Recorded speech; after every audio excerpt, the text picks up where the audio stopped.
It's Brooke and Jeffrey in the morning, and you don't realize how little you actually know about someone until you have to buy them a birthday present.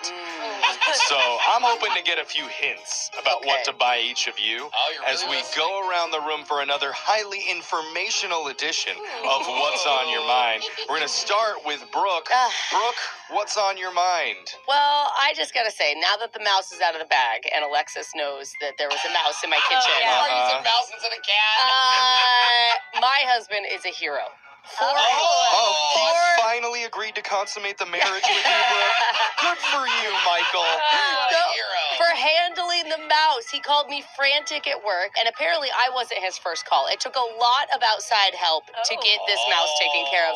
First, he called my brother-in-law, who just told him to turn the dishwasher on. And he's like, let nature take its course. no, that is disgusting, and I will not do that. Yeah, gross. So then he called me, and I was like, just grab it. Grab it with your hands. It's just a little mouse. Brooke, they have to infested. He didn't like it either. Yeah. So then I went in and asked producer Boyd, whose idea was tongs. He thought kitchen tongs. Catch a mouse? No. Yeah. Oh, maybe he's like I know. related to Ratatouille, and he'll naturally go to the utensils. Oh, I thought you meant as like, for a meal. Because it fit right with your normal cuisine. Mouse balls, anyone? So then he called my mom and dad. And now we're at least an hour into this ordeal. And my dad can't stop laughing at him, so offers zero advice. And my mom comes up with a good one. She says the shop vac. Get the shop vac and suck, because it's stuck in the dishwasher. I don't know if you realize this. The mouse is inside the dishwasher. So he tries the shop vac. That doesn't work either. Oh, my God. Finally, he turns to a good old-fashioned broom. And that gets the job done. It gets the mouse out of the house. I'm not going to go into detail. 2 hours later, he feels like a true hero. Like the knight of the house. Husband of the year. Husband of the year. He got the mouse out of the dishwasher in the kitchen. Jose, what's been on your mind? Well, I went to an MLS game over the weekend, and I'm in my seats, and I hear a loud scream from like 5 rows back behind me. And it's just, is that Jose? Aww, And that's I'm nice. like, oh my gosh. So I turn around and I motion for her to come down. Okay. I'm like, come on. And she comes down. We get a pic. Yeah, you know it's what great. I mean? She's It's so like fun. freaking out. And she's like a true fan. Dude, that's awesome. So I go back to my seat. I sit back down. You're feeling really cool. 5 minutes later, I hear, Jose, you're amazing. Like, all right. What? Remember when we just did our, okay, Oh, thank you. same person? Same person, same girl. Oh, Same girl. girl. Sorry, okay. I should have clarified. Oh, I thought it was a different person. No. And then she goes, Jose, can I have your phone number? Oh. And the entire section starts cracking up. Oh. And then I It's start pretty to feel funny. embarrassed. Yeah. And she goes, don't worry, I'm 28. No! I'm up. I know I look young. And so now we're having a one-sided conversation. Oh, no. The middle of the soccer match. I open the floodgate to her. Just now we're yelling. So then I have to yell back. I'm like, Instagram me. And she's like, okay, I'll hit you up on Instagram.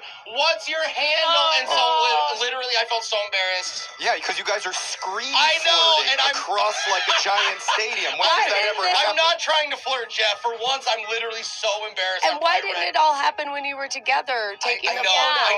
I know. So that happened the entire last half. This wouldn't happen if you sat in the 300s. Yeah, They can't see you there. You buy too nice to see. Alexis, what's been on your mind?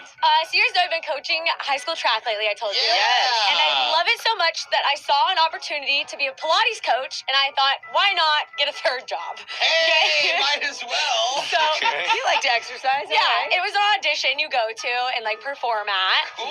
And I went, and I realized as I'm talking to the girls I get in there that a lot of them have done about like 100 Pilates classes. Taught 100 of them? Been in 100 Been of in them. 100 Attended. classes. And I've done 2 in my lifetime. Oh, Okay? no. So they know You what were it's going to supposed be to an look instructor after only going to 2 classes? It's audition. It was open to anybody. Like. You're just a So then natural. I get up there, I know, and it's by alphabetical order, so I go second out of like 20 girls to teach a class. God, Okay. Is that good or bad for Well, it's bad when I realize I don't know how to use the machine. Okay. You're setting that tone. That's the whole Pilates class. The whole thing So I is have the to get machine. help setting up the machine as I'm Oh, no. teaching. Oh, And then I'm God. going through my lesson, I'm walking through, and I realize I'm miscounting. Like I told people to do 10 of a rep, but then I wasn't actually counting what we were at. Oh, no.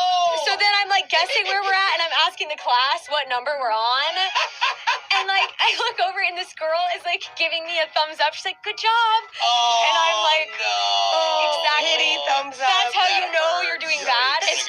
because you took this job with having zero radio experience, and it worked out because you don't need How much do for you this. stumble on career? And that's the worst thing is these people told me, they're like, oh, you work radio, you're going to be a natural. And I was like, no, I don't, because I sat there and I realized I was silent. Like, I had to teach a class, and a chunk went by, and I was like, oh my God, no one's talked. So, anyways, I don't have a third job. I didn't get it. Oh, So, you weren't hired? just so everybody knows. Did they tell you, or are you waiting? I knew. Oh, I yeah. should have left, honestly. I should have walked out sooner. Yeah, so Hey, that's how I'm it proud went. of you. You tried. Yeah, there you thanks. go. All right, Jeffrey, what's on your mind? You guys know I give off naturally manly vibes here at work. I can never tell. Are you being sarcastic when you say that? I just ooze machismo. Yeah. Just by even itself. saying That that. sounds Yeah. painful. Just- Well, I upped it even more recently when I took a trip to a little place called Lowe's. Oh, did your voice just get lower when you said Got Lowe's? super low. Not Home Depot. Okay. And I don't know what it is about that store, but as soon as I walk through the doors, Yeah. I just feel this like masculine Bro, energy yes. come over me. Yeah, you smell the wood, and all of a sudden your chest pops out. I'm with you, dude. Instinctively, like you have this like hardware store strut going where you like kind of Yeah. lean a little bit. You guys Hey, wouldn't we're- know. Okay. And I felt actually kind of pretty tough until I remembered what I was really there for. Yeah. And I Oh. made my way through to the garden center. And I picked out my favorite piece, Lily. Got the perfect one for my foyer. Just absolutely kills the feng shui right in the front. And didn't want any judgy looks when I was leaving. So Yeah. before I checked out, I just grabbed an extra hammer. Oh, a hammer. Didn't need one, I'm surprised but- it wasn't like a tiny shovel for the I just didn't want the looks from the guys that were like giving me nods at the beginning. You Like, should have yeah, gotten bro. some of those flower printed garden gloves. They were pink, so they're Okay. pretty close. That's the man we know, Jeffrey. You're welcome. Uh-huh. Text in 78592. No, war lily. Tell us what's been on your mind. It's Brooke and Jeffrey in the morning. Brooke and Jeffrey in the morning. Child-proofing